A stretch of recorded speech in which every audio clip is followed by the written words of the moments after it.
ಗುರುಗಳು ಪತ್ರಿಜಿ ಅವ್ರ ಜೊತೆ 20 ವರ್ಷ ನಾನು ಓಡಾಡಿದೀನಿ. 3-4 ವಿಷಯ ತುಂಬಾ ಚೆನ್ನಾಗಿ ನಾನು ಕಲಿತಿದ್ದೀನಿ. ಒಂದು ಏನು ಅಂದ್ರೆ, ಎಷ್ಟೇ ಟಯರ್ಡ್ ಆಗಿದ್ರು ಅವ್ರ ಅಡಿಗೆ ಅವರೇ ಮಾಡ್ತಾರೆ, ಎಲ್ಲರಿಗೂ ಅವರೇ ಅಡಿಗೆ ಮಾಡಿ ಕೊಡ್ತಾರೆ. ಎಷ್ಟೇ ಟಯರ್ಡ್ ಆಗಿದ್ರು, ನೈಟ್ 10 ಆಗಿದ್ರು 9 ಗಂಟೆ ಆಗಿದ್ರು, ಬೆಳಗಿಂದ ಓಡಾಡಿ ಬಂದ್ರು ಅವ್ರು ಎಲ್ಲರಿಗೂ ಅಡಿಗೆ ಮಾಡಿ ಕೊಡ್ತಾರೆ.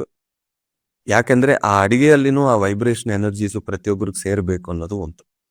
ಎರಡನೇದು, ಅವ್ರ ಬಾಯಿಂದ ನೆಗೆಟಿವಿಟಿ ಬರಲ್ಲ, ಯಾರ ಬಗ್ಗೆ ಕಂಪ್ಲೇಂಟ್ ಬರಲ್ಲ, ಬೇರೆಯೊಬ್ರು ಹೇಳಿದ್ರು ಬೈತಾರು. Why are you talking like that, I don't expect such words from enlighten master ಅಂತ ಬೈತಾ.